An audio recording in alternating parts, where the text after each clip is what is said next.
Distinguished guests, ladies and gentlemen, the outlook for global economic performance is expected to remain favorable in 2017 as well as 2018, with growth emanating from advanced and emerging market and developing economies, or EMDEs. Growth in EMDEs has strengthened further, attributed to firming commodity prices, recovery in industrial activity, stabilizing investment, as well as improving confidence.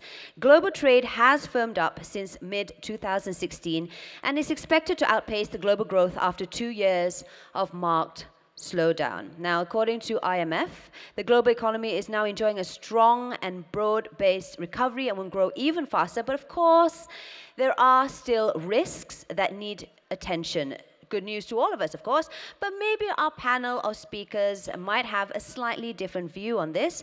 And so to talk further about this, may I call up on stage Tan Sri Abdul Wahid Omar, the chairman of Pemodalan Nasional Berhad from PNB Malaysia. We have Dr. Alexander Boma, head of division Southeast Asia from OECD from France. We have, hold on, we just got to change of names here. Let me just get the right ones here.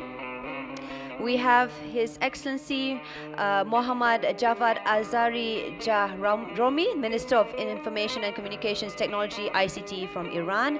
We have Datuk Sri J. Jayasiri, Secretary General, Ministry of International Trade and Industry from Malaysia, as well as His Excellency Professor Dr. Ernesto M. Pernia, Socio-Economic Planning Secretary for the Philippines. And the moderator for this session will be Taimur Nabili, the journalist and broadcaster from Singapore. Just get everyone to be seated comfortably. All right. I'll now pass the mic and floor over to Mr. Nabili to moderate the session. Over to you, sir.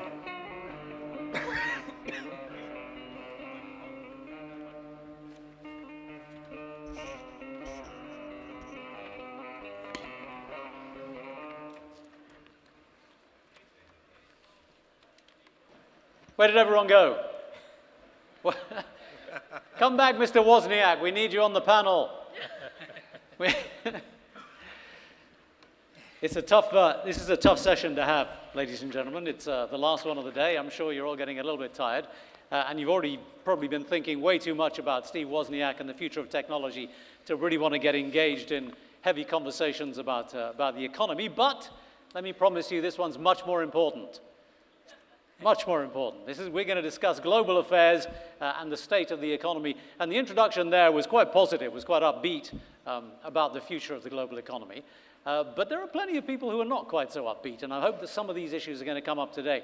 Let me just lay the foundation here with this conversation. We sort of began many, many weeks ago with the WIEF talking about the basis of the conversation today. And we thought we'd start off from the Stockholm Statement, which was a kind of an agreement that was brought together in Stockholm, obviously, where some experts got together to talk about the economy. I'm not going to go into the detail of that, but I'm just going to say this is the statement, starting phrase that we're going to begin this conversation with, but we're going to delve much deeper into issues.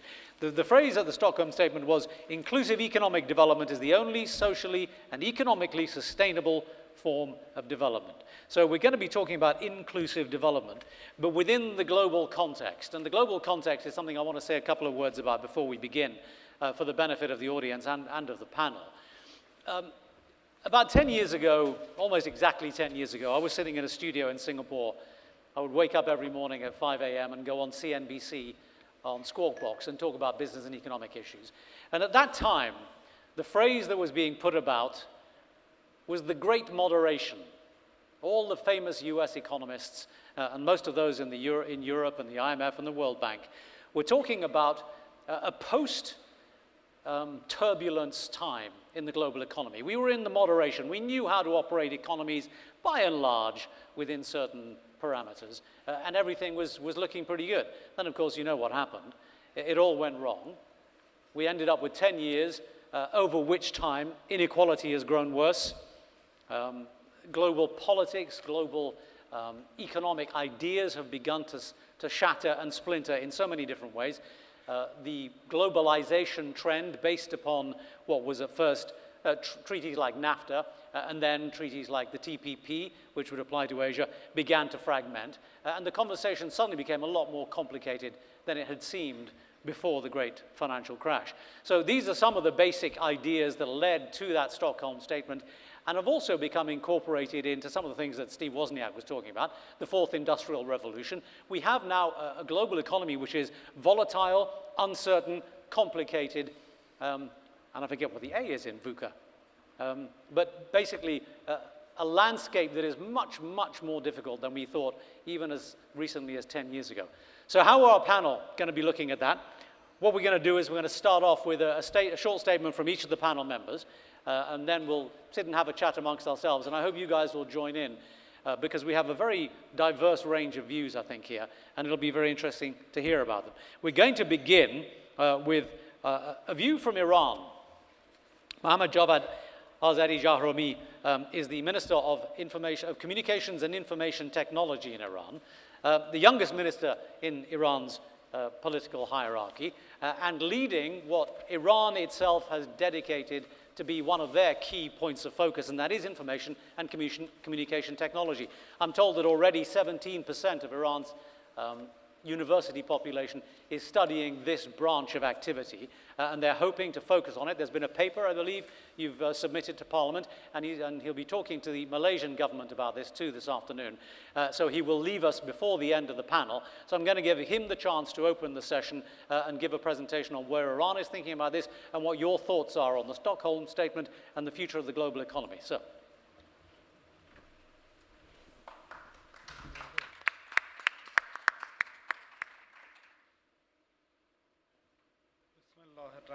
Rahim,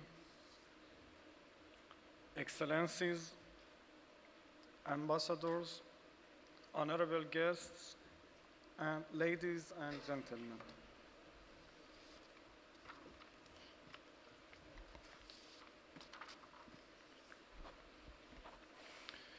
It is indeed my pleasure to participate in this important forum and share with you my views on how we in the Islamic world can work together in the Islamic spirit of cooperation, ta'awun, and joint hands and resources to achieve and maintain sustainable development.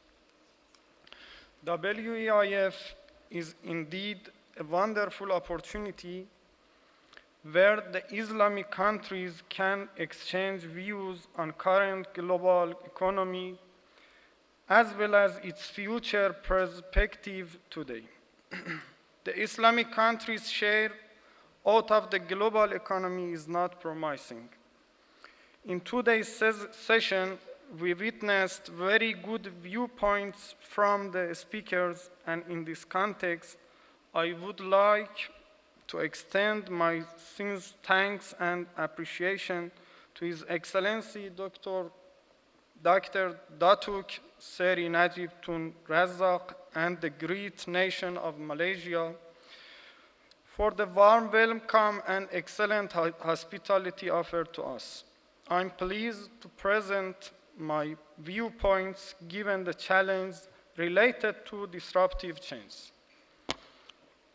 Muslim population is fast approaching 2 billion, with about 20% share of the world economy. In general, Muslim states are categorized as developing countries. This implies that, by and large, we pay for our needs by providing raw materials and cheap labor force. This, of course, is not sustainable.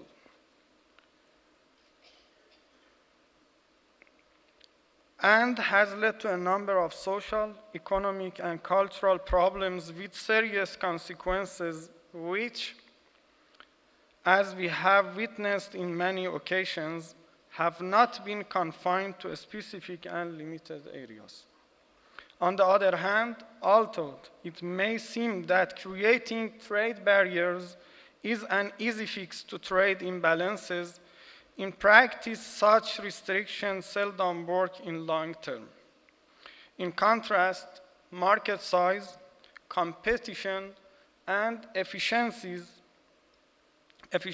are the three important notions that should be seriously considered in changing the landscape. Let me emphasize that changing the landscape should not necessarily create hardship for the developed economies. On the contrary, developed economies can also benefit from new products and services that many emerge in developing nations. Let us now examine which the three notions that I mentioned earlier. First, market size is a determining factor because when the market size is small, the overhead cost of providing services or manufacturing products become prohibitive, causing the service and products to become expensive, which sooner or later would lead to business closure and failures.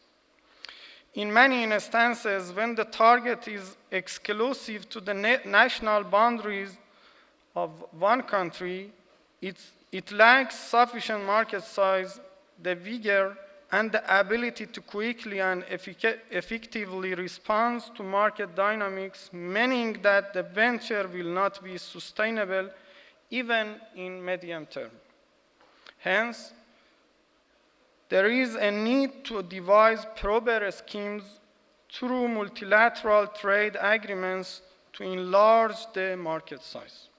Second, competition is another important factor, without which there would not be any real incentive to innovate, to improve the quality of service, to reduce the cost, and to make better products. This means that we must prepare ourselves to compete on a global scale in order to survive economically. Third, a mechanism that ensures steady improvements in efficiency is vital. In general, this can be achieved when there is a concentration of expertise and the other needed resources, including the financial resources are readily available and the required infrastructure are in place.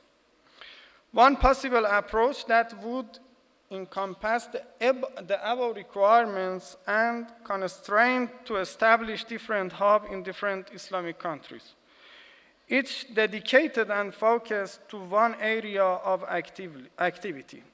As example, one can mention the FinTech Hub, the Information Technology Hub, the Banking Hub, the Health and Medical Services Hub, and etc.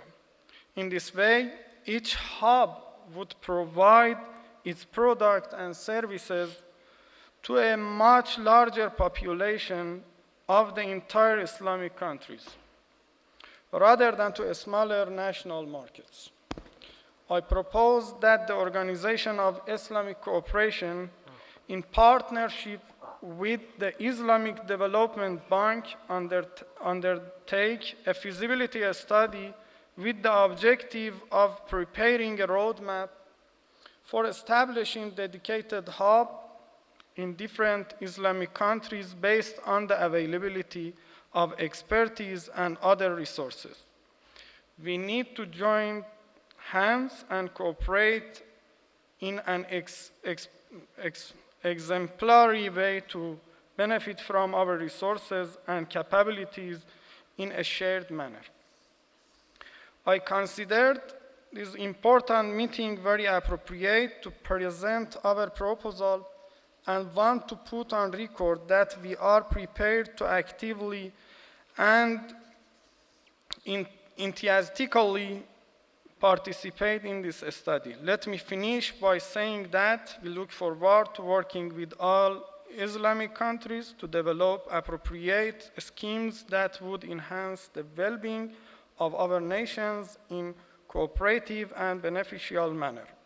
I welcome your views and thank you for your attention. Minister, thank you. And I'm told that you will indeed be staying with us for the panel duration. So please take a seat. Thank you for that, and we'll chat to you in a moment. For our next presentation, let me introduce you Ernesto Pernia, who's the Secretary of Socio-Economic Planning at the National Economic and Development Authority of the Philippines. You can sit down if you prefer, or stand at the podium.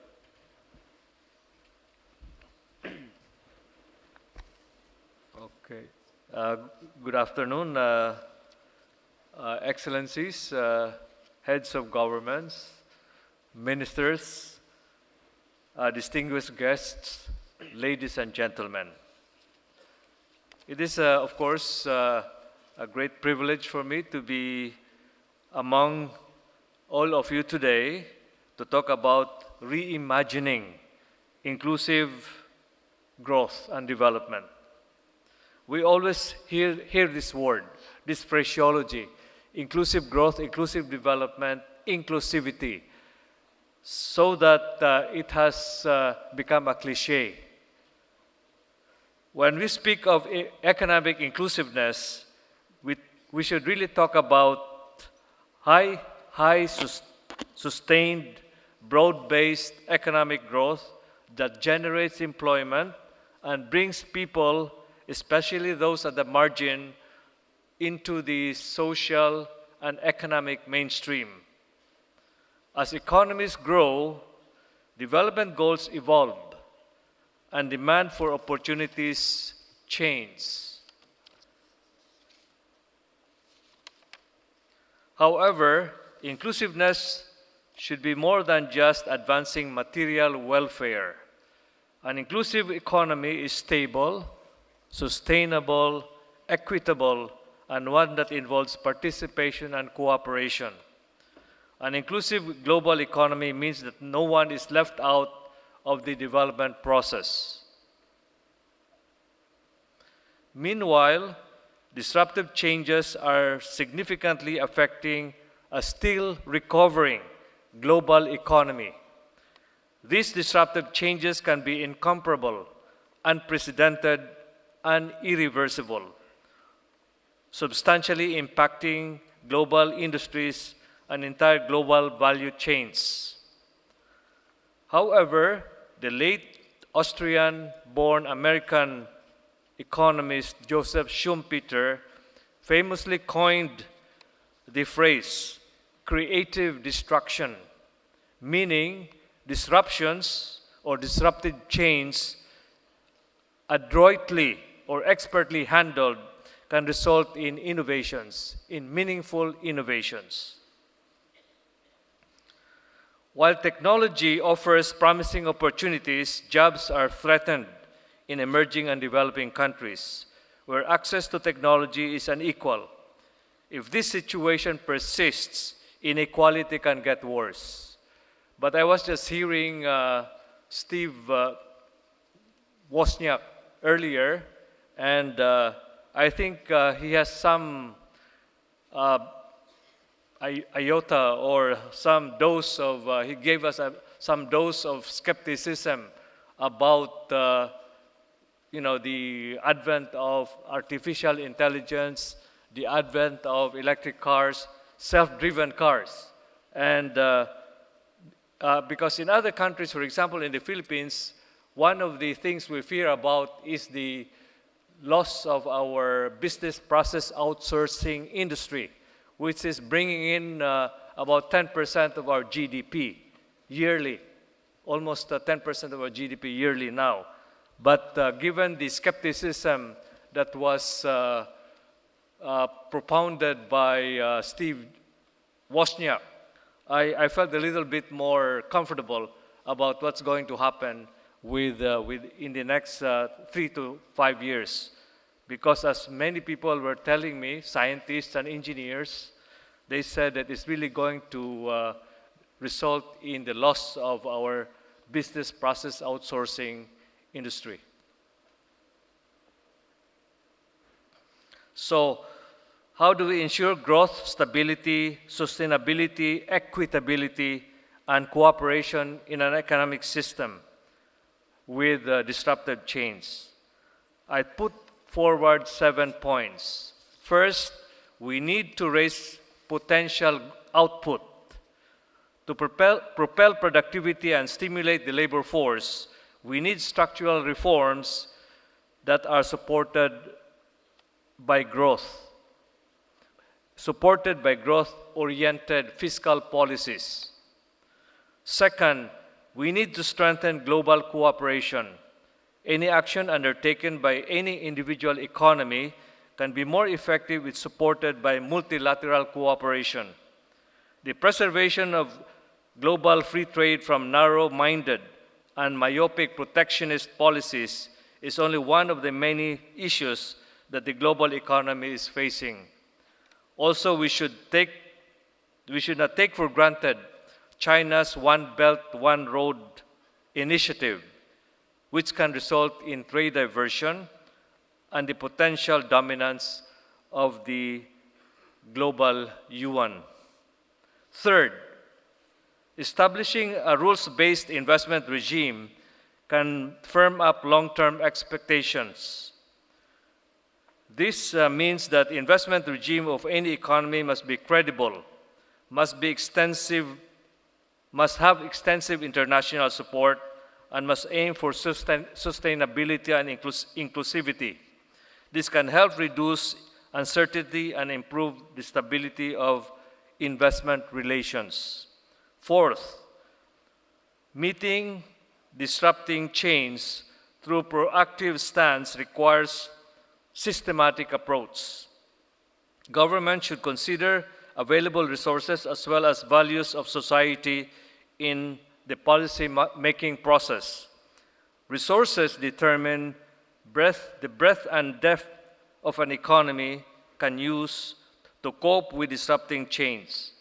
Values, on the other hand, influence how policy actions are prioritized or limited. Fifth, we need an enabling policy environment for developing the digital economy. Sixth, sustaining fiscal inclusion initiatives is a key ingredient in achieving an inclusive economy. Access to basic financial services like savings, payments, credit, and investments can help individuals and families build financial and material assets. Lastly, anchoring a country's macroeconomic policies on national and international commitments sets a strategic direction for an inclusive economic system. Any economy has to focus on what it wants. It has to set ideal results of a remote future while considering current and near-term conditions. Looking into the desired outcome of a country's dream and painting a picture of the people's desires is a good start for a vision. In the Philippines, what we have done is to do a survey of a large random sample of the population and to ask them what they really want in the coming generation, some kind of a long-term vision. And the most commonly expressed desire or aspiration of the population is a strongly rooted, comfortable, and secure life for all, where no one is left behind.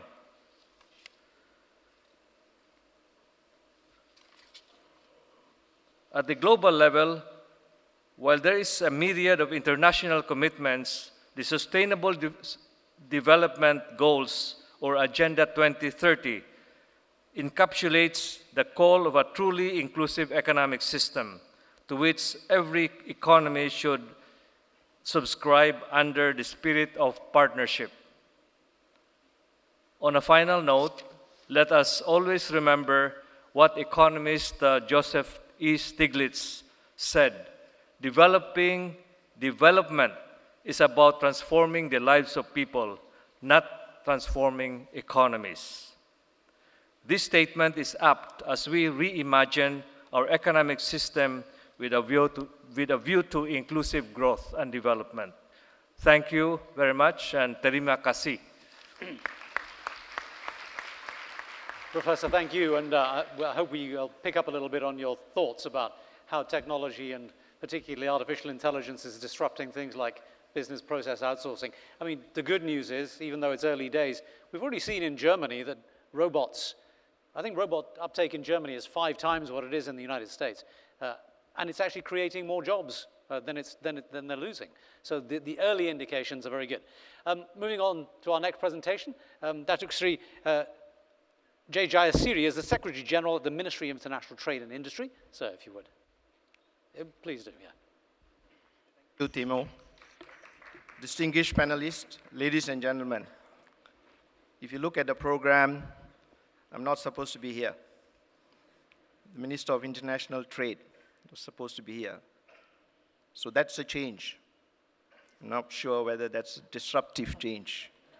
I hope not.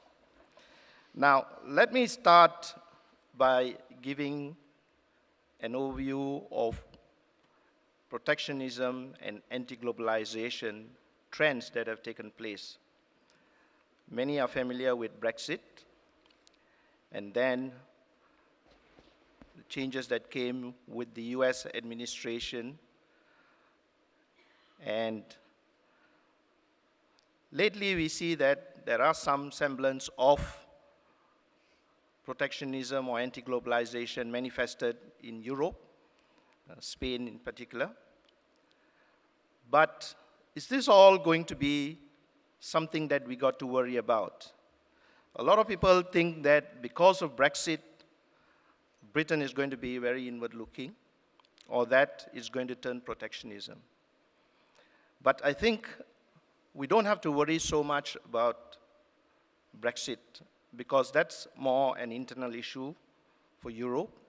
And in fact, the signs displayed by Britain, even before they started their Brexit talks with the EU, they were already approaching countries and looking for potential partners to establish free trade agreements. So that's a good sign. But what is more worrying for me is the change in policies and direction taken by the US administration.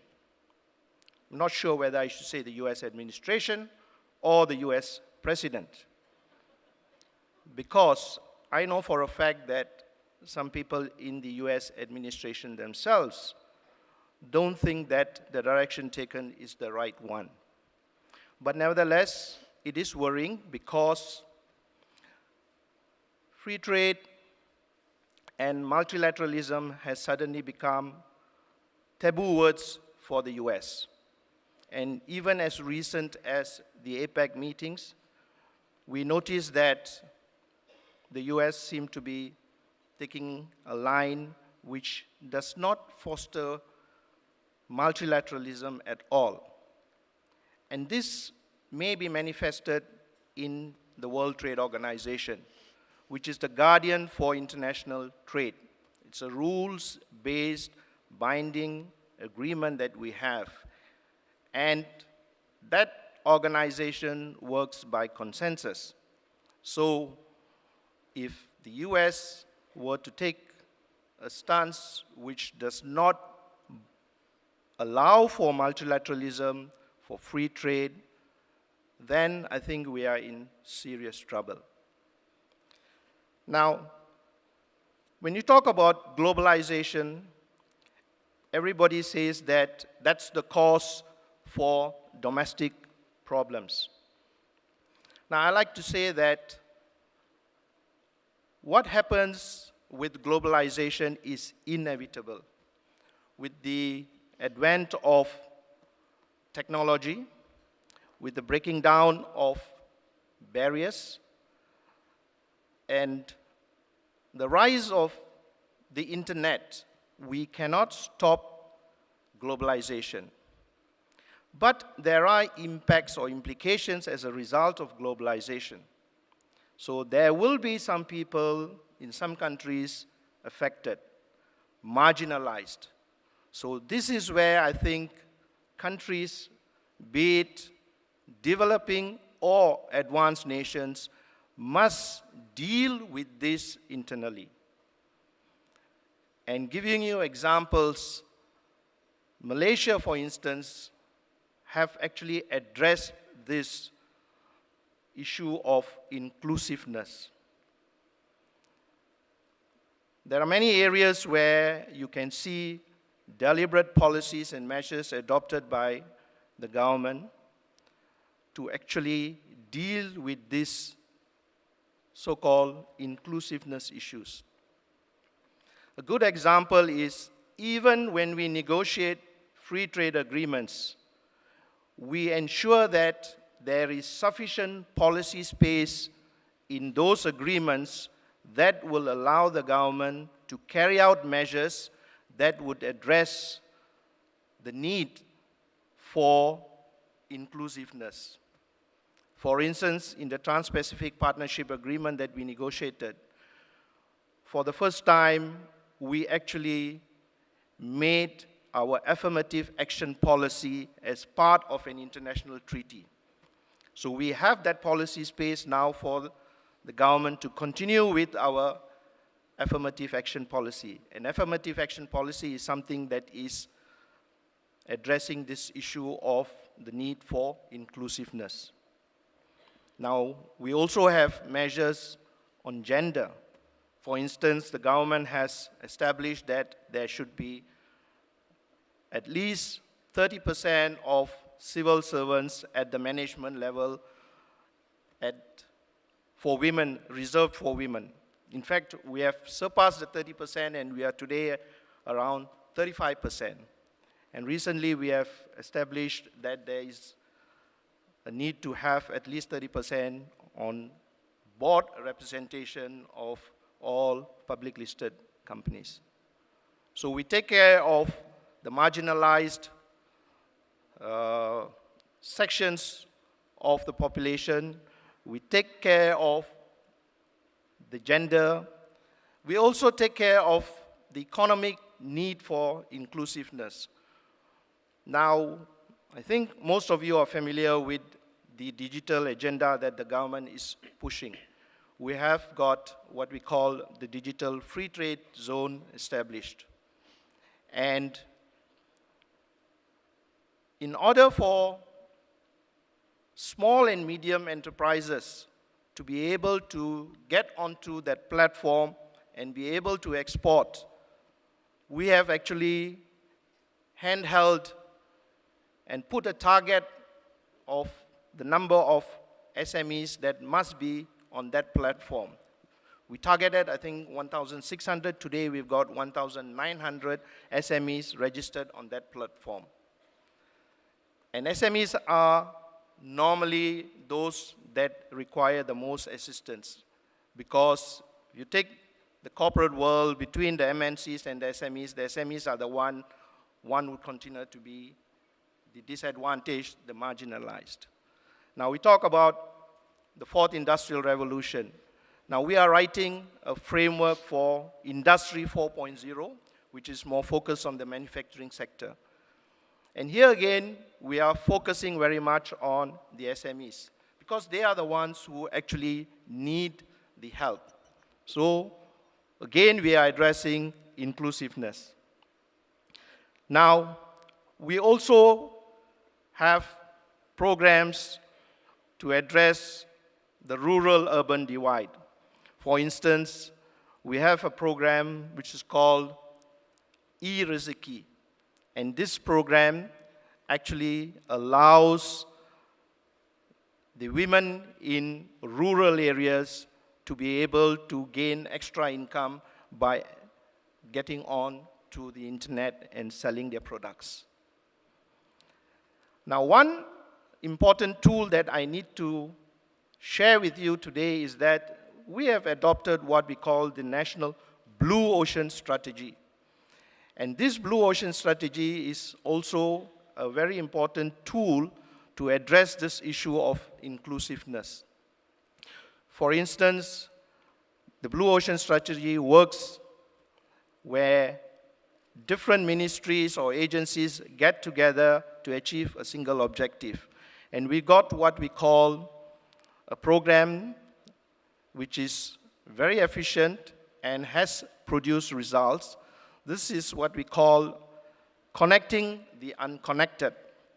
This program reaches out to the remote areas and allows them to actually have access to information through access to the internet.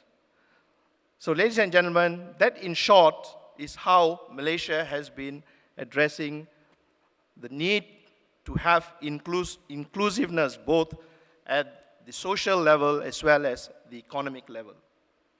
Thank you. Ladies and gentlemen, we're very fortunate, in fact, that we have two people on the panel today, Datuk Sri and Tan Sri, who were intimately involved with the TPP at many of the levels, and indeed the ongoing discussions post-TPP. And I hope you'll tell us a little bit more about what's been happening on that front when we get to the question and answer session. Let's move on to our next speaker. Now, the Organization for Economic Cooperation and Development was set up a long time before inclusivity was even a term in the economic conversation. But now, I'm sure it's very much part of your vocabulary. Let's hear now from Alexander Burma, who's the head of division for Southeast Asia at the OECD.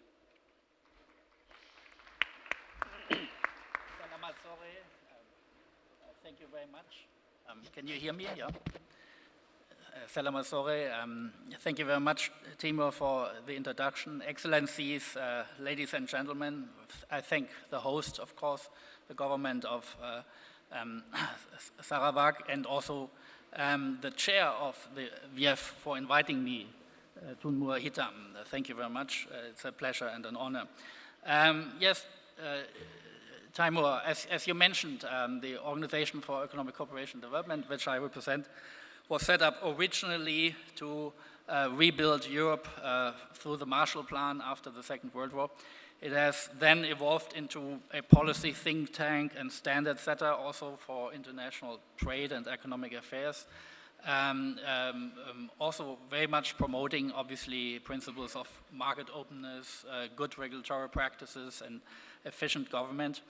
And more recently, following, obviously, also the change of thinking and the global financial crisis, which made all of us economists breathe deeply and think a little bit about our basic general equilibrium model, if you think, which we all learn in our first semester at university, and whether the basic assumptions are right, and that the market fixes most problems. We come to this a little bit later. But and we changed that to a certain degree, and we have come up also with our work on inclusiveness. We have come up with work on new approaches to economic thinking. For example, we're looking into behavioral economics, imperfections which come from, in a way, psychological and biological reasons. So there are a lot of new approaches and theories trying to tackle that very issue you were posing. What is a good way of balance? And it's an old story. What's a good way of balance between the market, the free market, and the state as a regulator, as an economic actor? I'm coming back to that because we're talking about the Stockholm Statement. The Stockholm Statement is a good document for a panel, Timur, and I think it's a great idea to pick it because everyone can find in that statement what he would like to find. It's a compromise document of 20 leading economists, so it has to be full with on the one side and on the other. There's one sentence saying, for example, that all policies of inclusiveness are based very much on first to promote growth, and growth is still needed. So, starting with the basics, where are we on global growth? We heard it from Pak Bambang a little bit earlier in the morning. We're doing pretty good. 3.5 GDP growth for 2017, and 2018 even envisaged 3.7. world GDP growth. These are pretty good figures, going closer to this kind of magic 4% of world GDP growth we kind of aspire. In our beautiful host country here, Malaysia, the National Statistics Department has just released the Q3, third quarter figures last week. And so Malaysia is steaming ahead with 6.2% of GDP growth. So that's excellent.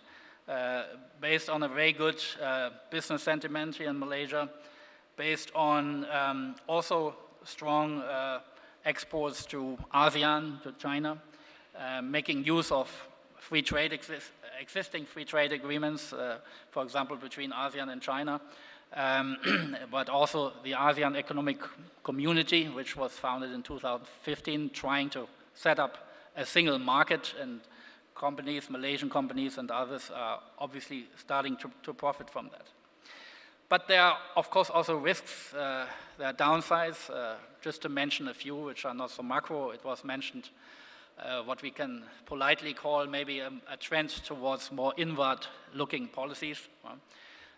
We measure trade protectionist measures like technical barriers to trade, anti-dumping measures, anything you can think of disturbing trade between two economies since the global financial crisis have gone up dramatically. So countries using them, developed countries, the emerging markets, same thing, more and more. That's a very worrying trend. In order to make this, this kind of new market dynamic, the new economic growth dynamic in the world, sustainable over the long, we need more trade, we need more investment. And if we survey companies which you represent here, we see still that trade barriers, investment, security issues, legal uncertainties are major issues which governments should be addressing.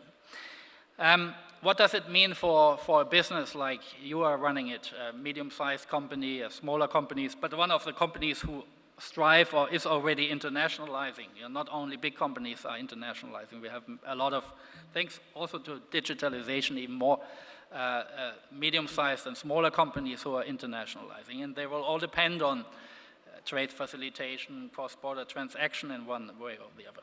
What can you do to adapt to this new challenging situation on the one hand, but also the great opportunities? Well, I guess the advice is develop strategies, adapt, diversify risks, maybe use more risk mitigation instruments than you did in the past. For example, export credit agencies or hedging financial market tools to hedge risks. Diversify across economies, obviously. Make smart use of free trade agreements. Many free trade agreements are a very good achievement for politicians, but if you look into the actually utilization rate of companies of these free trade agreements, they're often like 10%, 15%. So that means not many companies are actually using them very often. So make use of the preferential tariffs or better dealing with non-tariff barriers you can get out of them, and adapt accordingly. So, and then Pak Bambang gave another advice this morning saying, look also for new areas of growth, look for new sectors. So I think risk mitigation, making use of existing frameworks, making better use, and looking for new areas of growth is a good mix for also addressing the challenging environment to some respect. Datuk Seri talked about one important element of inclusiveness, and he related it to the trade policy agenda and what has been done in Malaysia, also as their negotiation strategy to make the impact of trade policy instruments like free trade agreements more inclusive and make sure that also the SMEs in particular benefit from it. I want to address another issue related to inclusiveness, and this is what we call in development economics domestic resource mobilization. The basic idea is a government needs to have cash, needs to have a budget to be able to spend and to provide all the public services which are needed. And in order to have that, one of the main instruments is tax. We heard about from the Prime Minister how In Malaysia, a goods and sales tax was introduced. But many countries in the world are relying exclusively on tax, including customs, for their government revenues. Now we've seen a worrying effect of globalization, that is that a lot of capital which is mobile is actually able to avoid taxation in a legal form, often in a legal form. I'm not talking about the illegal cases, in the legal form. Or or companies or individuals have strategies for what we call aggressive tax planning. This is why the OECD came together with its member countries, and meanwhile a broad group of more than 100 countries, to address both the issue of individual taxation of individuals, but also of corporate taxation. So we started with the individuals in 2009, implementing a first international instrument, which now allows the Indonesian finance minister to call his colleague in Switzerland and say, please give me the information about one of my nationals and the amount of their bank account. Now, they don't know them often, so there was a second automatic exchange of information agreement, which now requires the Swiss finance ministry to annually report to the Indonesian finance minister which amount his nationals have in Swiss banks. So this was done on the individual sides, and it brought already billions back into the treasuries, back into the budgets of the countries where the economic transaction, the economic value was actually created. That's the idea. A fortune or an income, a profit needs to be taxed where the economic value is actually being created. On the corporate side, same thing. We have the issue of double taxation agreements, which are very important. They have been implemented with the sense that in particularly multinational corporations should not be taxed in two jurisdictions, in the host country and the home government, but that these instruments unfortunately have become kind of double tax avoidance instruments, and this kind of loophole has been addressed as well. So just to say that we are working on these issues, and that's an important effect to raise domestic resource mobilization. You know? The tax to GDP ratio is a way to measure that. In OECD countries, the finance ministries are able to collect on average 34% of tax in relation to their GDP. The number in a country like Indonesia is 11. Or in Malaysia and Philippines is relatively still a little bit low number. So they are also very important to tackle tax policy issues, but also to tackle tax administration issues. One last word on a third point, if you allow me.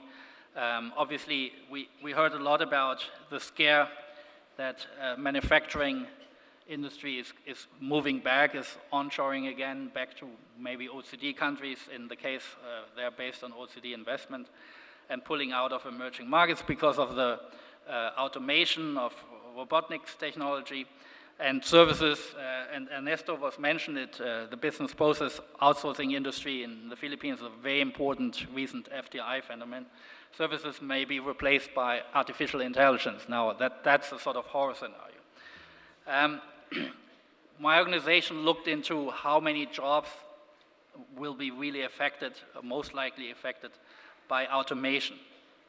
And we used a task-based approach, not an occupation-based approach. So we didn't say all accountants are going to be replaced by certain software.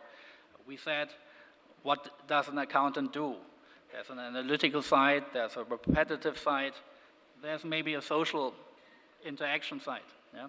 And only some of these tasks can be actually replaced by automation and robotics. So if you do that, you come with a relatively low figure. I want to give that here, 9%, if you use that, of jobs can be automated. And another 25%, and that's also important, another 25% will see dramatic changes. Another 25% of jobs will see dramatic changes, and we can talk about what that means. But it doesn't mean that these people are out of jobs. So 9% might be really affected. That's a very conservative estimate. We may look into correcting this a little bit. And of course, it depends on the country and its situation. You mentioned Germany, which has its automotive industry is automated, like almost 100%. There's not much more to automate. So, but there are other countries who still rely a lot, in particularly here also in the region, if you look into the Mekong area, on lower value-added manufacturing, labor-intensive manufacturing, the story might be a little bit different. Thank you for that. Alexander, thank you very much. I, for one, think accountancy is a profession of the past, but we'll learn that. Alexander makes a very important point, and that is, you gave a fairly detailed rundown that we do have an extensive toolkit of ideas, of policies, of institutions, of practices that we can bring to bear on the global economic picture. But you also made the point, which is very interesting in this context, that those same tools and policies have also made it very easy for a lot of people to avoid tax and to use it to their advantage rather than the inclusive advantage. And I'd like to pick up on that when we chat. Let's finish off this particular round. Last but not least, Tan Sri Abdul Wahid Omar is the Group Chairman of Perwakilan Nasional Berhad. Thank you, Timo. Bismillahirrahmanirrahim. Assalamualaikum warahmatullahi wabarakatuh, and a very good afternoon. Let me begin by thanking WIEF for inviting me to speak on this panel, and I'm also very happy to be back here in Kuching. This is my third trip to Kuching within a space of 3 months. Very nice place, good food, nice environment, and for those of you who are here, I would like to suggest to you to take a trip just within half an hour. You can actually see natural wildlife in their own habitat. So the other day, we actually went to Baku National Park and you saw these beautiful proboscis monkeys. You can see crocodiles and so on. So anyway, back to our discussion this afternoon. I must say I'm a bit disappointed when you mentioned that accountancy is a profession of the past. Now, I'm an accountant. Then you agree. I must say that accountancy is the most versatile profession.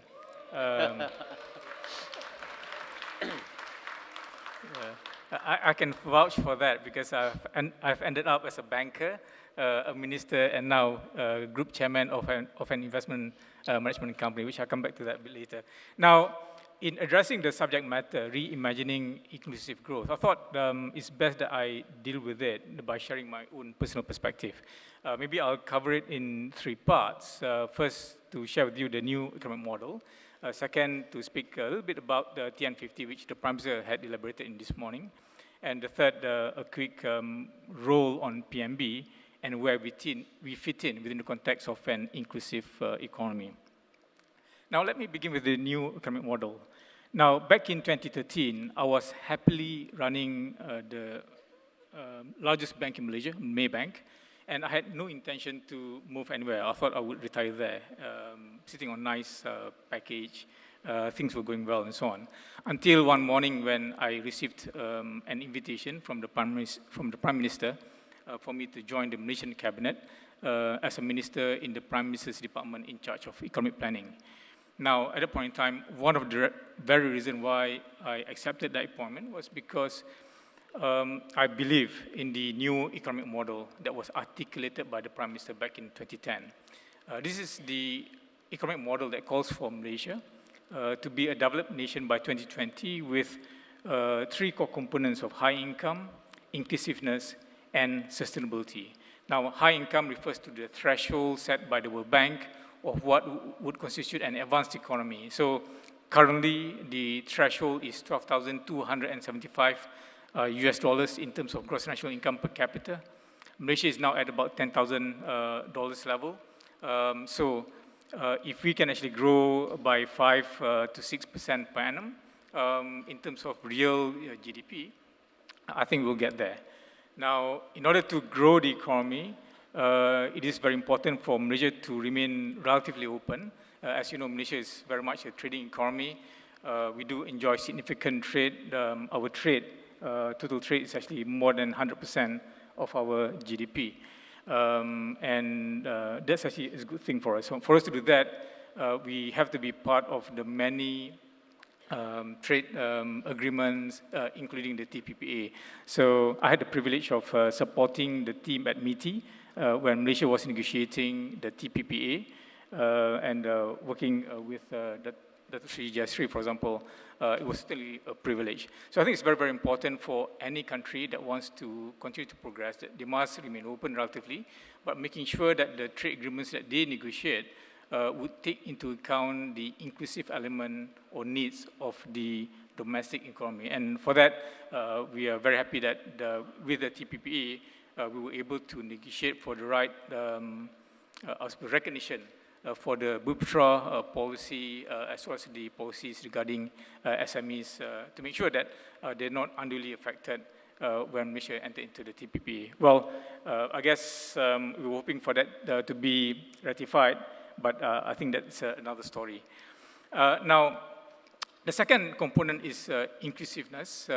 This is to make sure that as an economy progresses, there is a need to make sure that no single community would be left behind from the country's development. So what that means is that whatever divide that may exist between the male and female gender, between the people in the urban and rural population, between the people in Semenanjung, Malaysia, the Peninsula Malaysia, and Sabah and Sarawak, and between the various ethnic communities, whatever divide must be narrowed in an effective, market-friendly, and transparent manner.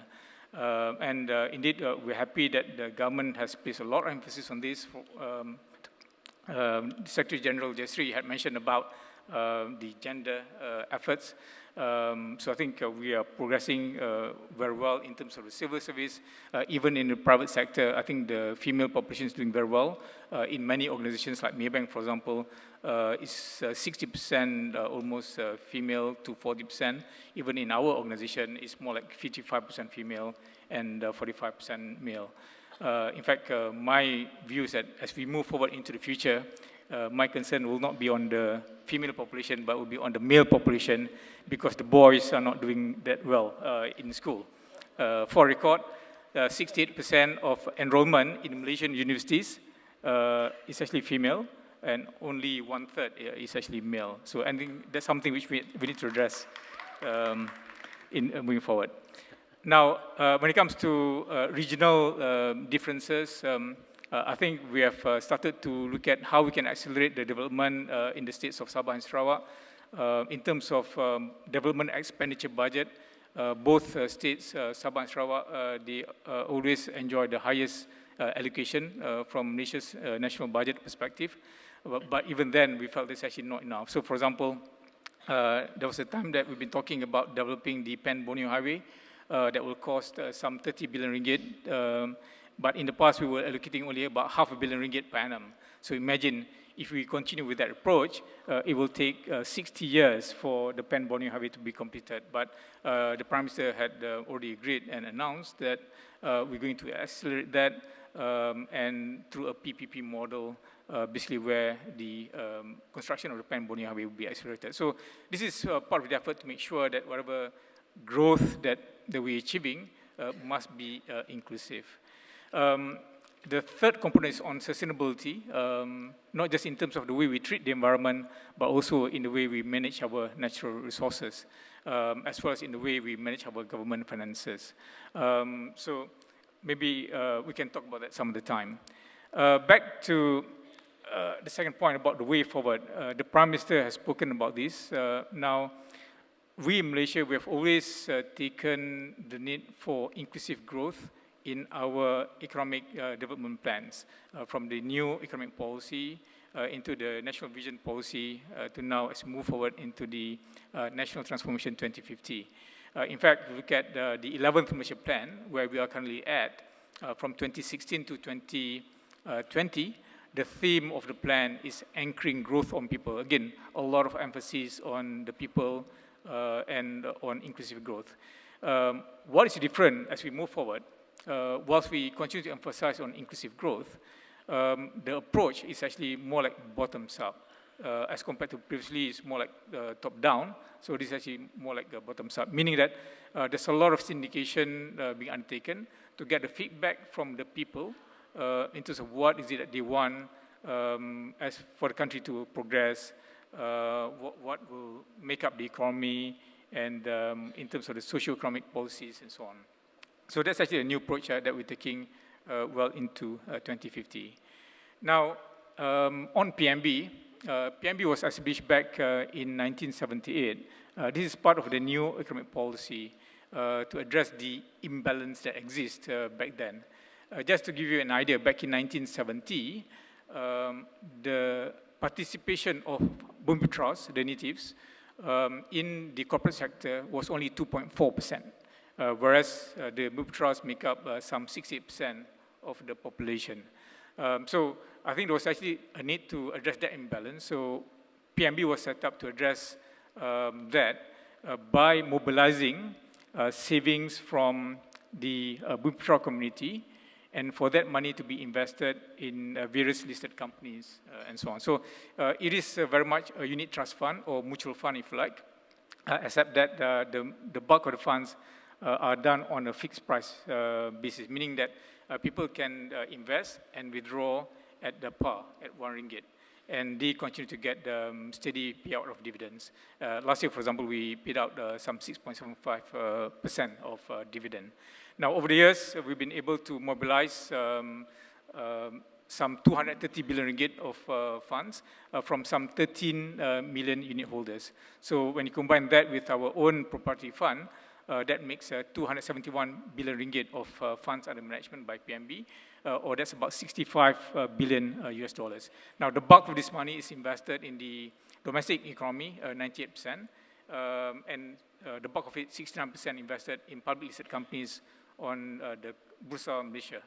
And this includes the giants like Maybank, Samdabi, SP Setia, UMW, CCM, and MNRB. So 6 currently, and by the end of this year, due to the demerger exercises that we are undertaking, the number will become 10. Now, we unveiled our PMB strategy plan last November to build PMB into a distinctive world-class investment house, again, in continuing to pursue our objective. Beyond that, we've also involved in many other efforts in terms of financial literacy, and expanding our scope beyond the Bumiputera community. So, for example, in the recent budget 2018, there were 2 major initiatives announced by the Malaysian Prime Minister. And one is the introduction of Adam 50, Amanah Dana Anak Malaysia 2050. What this means is basically for every single Malaysian born into the country from 1st January 2018 until 2022, they'll be given a starter investment of 200 ringgit. And that hopefully will encourage them to invest, to start saving from young. Beyond that, there's also another program called for the Indian community, another, I would say, community that has got very little participation in the corporate sector, below 2%. So as part of the efforts to encourage greater participation, so we set up some programs, and PMB is very much the custodian of that program for this to actually invest that money. So I guess PMB, our very existence is very much based on that inclusive agenda of the country, so which is very, very important. And on our part, we will continue to do our part and make sure that whatever policies they come up with, we will ensure we'll deliver. Thank you. Thank you very much. Interesting that you're talking here in terms of complexity ideas and behavioral nudges in your new policies. Really interesting stuff. Ladies and gentlemen, we have a very distinguished panel here, as you've heard already. And you don't get to be in these positions without learning that what you do on a daily basis affects the lives of many people. And so in the minds of responsible people, whether they be in private business, multilateral organizations, government organizations, stewardship is sort of the dominant mode of thinking. So the idea of creative disruption is usually secondary in their daily activity. But I'm going to ask our panel now to maybe rebalance their priorities for the rest of this afternoon. The title of our talk is Reimagining, an economy in terms of inclusivity. So I'd like you to do that. Dial down the stewardship aspect of your roles and dial up the creative disruptors within yourselves. And let's talk a little bit about what we can do differently or what ideas we might entertain in these realms to change the status quo and hopefully improve the status quo. And I was interested, Tan Sri, about what you were saying there about inclusivity. That's now a core element of your next theory. Professor Ernesto said earlier on, and I quote, "Inclusive economy means no one is left out of the development process." But the reality is, as I said at the beginning, that there are many people being left out of the process now. The reality of our modern day economy is that there is an enormous disparity of wealth, and it's growing. People are avoiding tax. People are behaving in ways that is not helping inclusivity at all. So I'd like to ask you all, what are we going to do about that?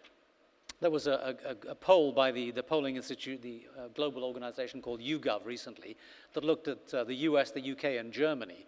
And they found that in all three of those countries, specifically in Germany, 75% of the people asked said they agree with the phrase, "the poor are getting poorer and the rich are getting richer." It was 60%, 66% in Britain and only 50% in the US. But the statistics back them up. We don't have an inclusive economy. How are we going to address that? And Professor Ernesto, since you specifically said that phrase, we need to make sure it's inclusive, please address the reality of the fact that we're not being inclusive, we're actually going the other way right now. Yes. Yes. There are a number of ways. Let me be more concrete about an example, which is the Philippines. The economy has been growing consistently for the past 76 quarters. Yet, if you look at the distribution across households and subnational regions, inequality has persisted and chronic poverty remains. So what this new administration, we came into this government, into the Philippine government only about less than a year and a half ago. And what we are trying to do now, given the this egregious inequality across subnational regions and households, we are increasing or investing in human capital and physical infrastructure, focusing on bypassed regions where poverty is concentrated. Well, the good news is that in the Philippines and indeed in most countries, there is recognition that the problem is getting worse. Right. But the real question is, how easy is it going to be to stop that trajectory? Because it seems to be on a roll. Anyone else like to take up that? It's a tough question. I mean, Alexander, you mentioned a bunch of tools and policies that we talk about, but these are historic policies. Are they up to the task? Yeah. No, you're right. It's a difficult issue, frankly. I mean, the inequality perception survey you mentioned in Germany, that's a perception of people. It's not so clear in Germany whether inequalities have actually increased. It's clear in average in OECD countries that inequalities have increased. When we talked about the tax system as a powerful redistribution system, if that's not working, that has been a major tool in the past. You know? But we also talk about societal changes. For example, in the 50s and 60s, couples from different social backgrounds would marry, and there would be a transfer of funds within this couple. That's not the case anymore. The doctor marries the doctor, the nurse marries the nurse. So there are also societal mechanisms which leads to inequality, which has nothing to do with government policies, and government cannot do anything about it and shouldn't do anything about it. So it's a bit complicated. Worldwide, global poverty has gone down dramatically. You know? Yes, in some OECD countries. As a statistic, that's a bit misleading, isn't it? Inequalities have increased in major OECD economies, no question. Also in in emerging markets, they are there. So I'm not questioning the challenge. The challenge is also that inequalities increase because of globalization, because of somehow pitching often workers in lower income jurisdictions as against workers in higher income jurisdiction countries. That's an issue. All right. Digitalization has a lot of benefits, and we heard about a lot of them, but there's also the danger of a digital divide. The ones who can use Let me stop you there. We're going to have to say goodbye to the Minister from Iran, unfortunately. Thank you very much indeed for being with us. Warm welcome, please, for the Mohammad Javad Azadi Jahromi. Thank you for your participation. So let's just pick up the theme if we could. I mean, Tedros Suri, you said earlier on that we cannot stop globalization. But again, let me try and think a little bit outside those theories. Globalization has been part of the problem, hasn't it? The fact that globalization was the neoliberal tool that was supposed to include all of us, and it's driven the problem even worse, hasn't it? Well, Timur, let me get back to the question you asked earlier. I don't think there is a one-size-fits-all solution to the issue of coming up with an inclusive economic system. I'll give you an example. In most countries, maybe the minority are the ones marginalized. But in Malaysia, it is the majority that is really not forging ahead in the business world, the economic system. So we need to have a totally different enabling environment to empower the majority to be in the business sector, for instance. So I think every country has to size up what the issue and problem is, and then come out with the right tool. But address the issue of globalization. Okay, if on you would. I mean, globalization, I think, again, different countries have different impact as a result of globalization. Some countries have taken advantage of globalization. Certainly, Malaysia has taken advantage because we are a trading nation, and we know that the more the market worldwide is open, the better it would be for Malaysia, a small trading nation. Tantra. All things being equal, inequality will continue to exist by definition because the rich will have the benefit of two sources for income, their business income or their remuneration plus their investment income, whereas they have not, so they can only rely on their salaries and so on. But this is where intervention is required by the government by coming up with the right policies. So giving people better education, better skills, so that they can enjoy high income and will take their family out of poverty.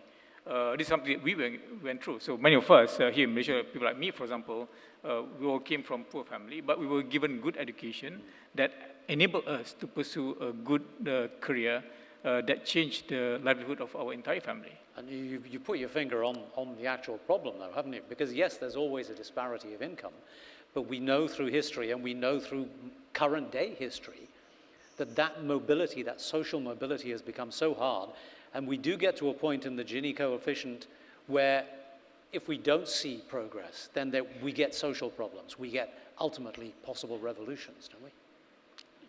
Yes.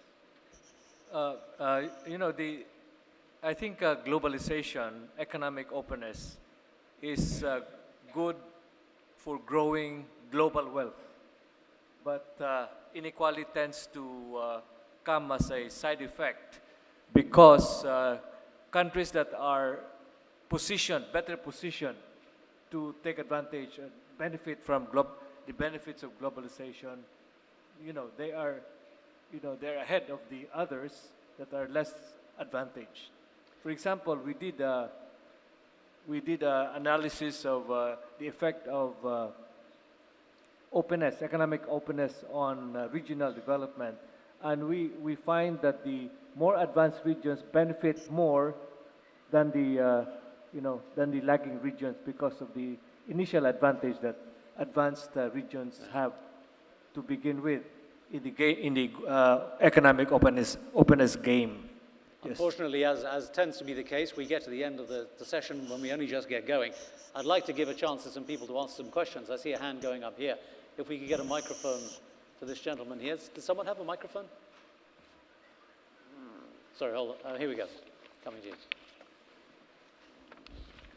Thank you, Temo, and to the distinguished members of the panel. I'm Dr. Ghazali from Malaysia. I just like to give a commentary, and the comment comes from the panel. What we understand today when we talk about inclusiveness of the global economy, we are not really tackling the fundamental underpinning of the arrangement of the world itself. Because you are having two problems here. Because my good friend from Malaysia, Dr. Jayasuri, already alluded to the fact there is always a game changer change in the theories and the positioning of how we manage the world. Let me say one, democracy in Malaysia or around the world, you have no money, you can talk. In capitalism, you have money and you can talk.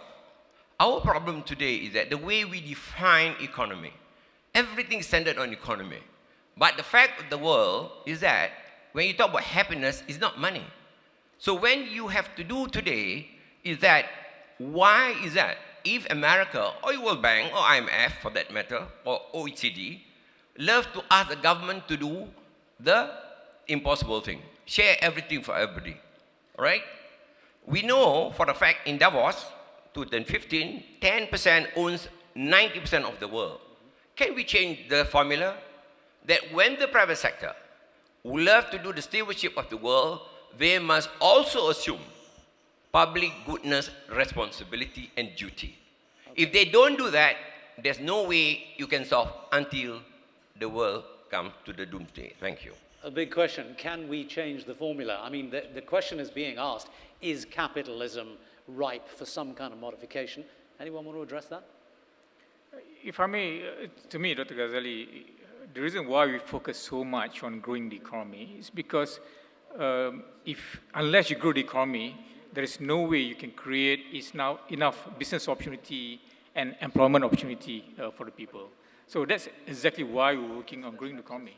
But then again, it must translate into more employment, more business opportunities, so that with that, then the household income will grow, that will result in better living environment, better healthcare for the people, and so on. So, but is growing the economy only possible through the system we have now? Focus on consumer goods, constant consumption, especially in an environmental world where we're wasting resources. Is there not a better way? Anyone else? Professor Ernesto, any thoughts on different economic models? Is capitalism in need of a refresh? Well, I think the model in the Scandinavian countries seems to be working best when we talk about inclusivity, inclusive economic welfare, development, state-based operation, social, capitalism with socialist dimensions as well. Hands up, please, folks. Please join in with the conversation. I'm sure that economics affects everyone. A gentleman in the back over there. Oh, there's another one here. Okay. And hello. Hello. Assalamualaikum warahmatullahi wabarakatuh. I'm Dr. Nohani Abba Ibrahim from University of Technology Mara, Malaysia. I would like to reflect a bit about what the moderator was saying earlier on, Mr. Timur Nabili. I tend to agree with you because many governments are talking about inclusiveness. We're talking about taking care of the B40 group. But the thing is that the Gini coefficient is telling you that, the gap between the rich and the poor are widening. So what does that mean? It means that the policy is not as effective as we want. So what went wrong? So talking about the global economic outlook, now the issue that was raised is with regard to protectionism, isn't it? So even though we think that, yes, free trade is the right thing, that we should work towards, but somehow there is still the tendency of protectionism even among the developed nation, and that creates concern. Now we're talking about inclusiveness, and we know that protectionism, in fact, tend to provide more benefit and gain among the producers rather than the consumers, isn't it? I think that is quite clear, because you know that protectionism will only cause prices to increase as a way to protect the local producers.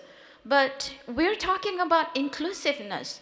The inclusiveness should be more concerned about the population, you know, the poor. So rather than the SME, I mean, yes, you have to think about the SME, but you have to think about the bigger population, because you have to deal on the issue about the increasing cost of living. And we can't solve that if we allow prices to continue to increase, you know, on the basis of, well, you want to protect the local industries. There need to be a balance. Thank you. Thank you. Go ahead. I like that. Well, I mean, we've seen this comment around the world. We've seen in Europe, in the United States, the middle class are beginning to complain about these things. Yeah, but I like where she's coming from. I mean, it's basically the argument pro free trade and also some competitiveness pressure. If you look into the very successful Northeast Asia economic models, they all went through government-led industrial policies, creating new sectors, new champions in their economy, but they exposed them immediately to external competitive pressures, and they were brutal. The companies who did not perform, they pulled the plug immediately. They cut the subsidies, they took them out. So the survivors are all companies like the Samsungs of the world who, you know, who can face the competitive pressure, and because they are competitive, bring the prices down. That's but the point she was also making was that you know, the poor are suffering, and it's going to be a problem. Okay, but then maybe just to end on that point, we haven't talked about the functioning state, the efficient state. When you say what are the alternatives to capitalism, well, capitalism is very based on a soft touch of the state. So is it a more state in the economy? I have my doubts. We had our experience with that. But an efficient state, a state who is functioning, efficient, is delivering services, can do a lot more. It can invest in the health of people. Many kids in this part of the world are still stunted below 5 years. That means they will never be able to get into the higher skilled employment. We have to invest in education and skills, and good governments can also, and good agencies can also do successful industrial policy projects, like the Iskandar project I was just informed here over the lunch, is an example where an authority, a competent authority, works together with a competent developer, and they're attracting investment. Yeah? Okay. So this is possible, but it requires an efficient state, and not everywhere we have that. Yes, that's not the easiest thing in the world to achieve, is it? More questions, folks?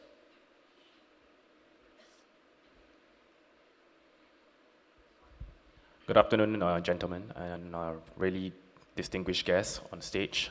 This is Nick here from Singapore, under the 360 VR Asia. I have a question for Tan Sri and Dato Sri.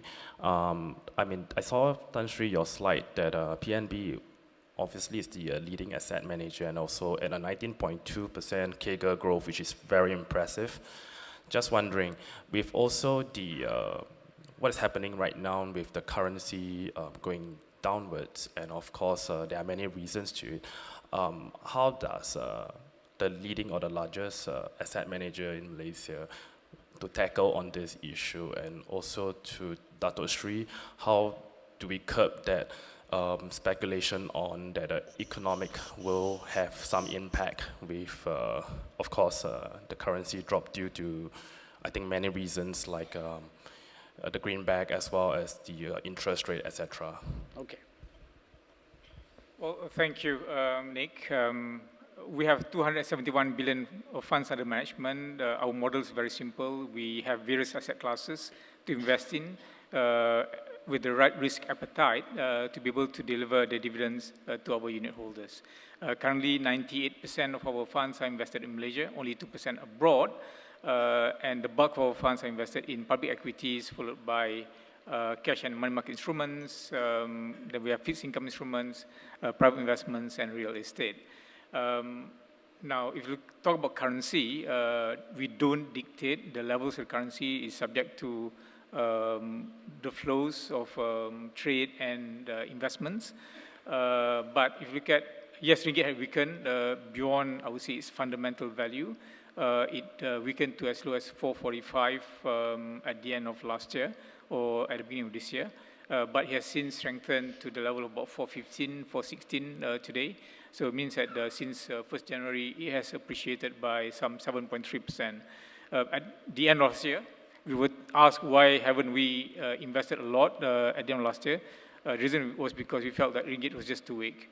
Had we invested at the end of December, we would have suffered a 7.3% depreciation of our overseas investments. So is it the right time to invest now?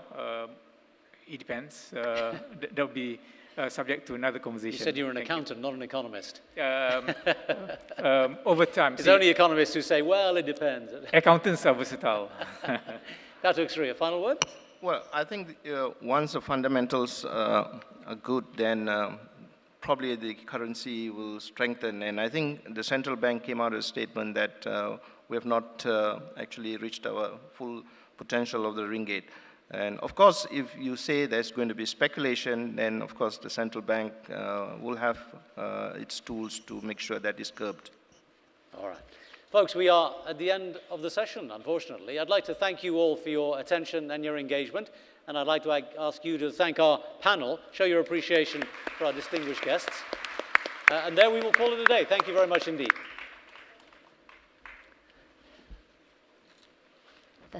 All right, thank you so much, Mr. Nabili, for moderating the session, and thank you so much once again to our panel of speakers. There's a request from the media, if you can quickly have one group photo op with all the gentlemen on stage.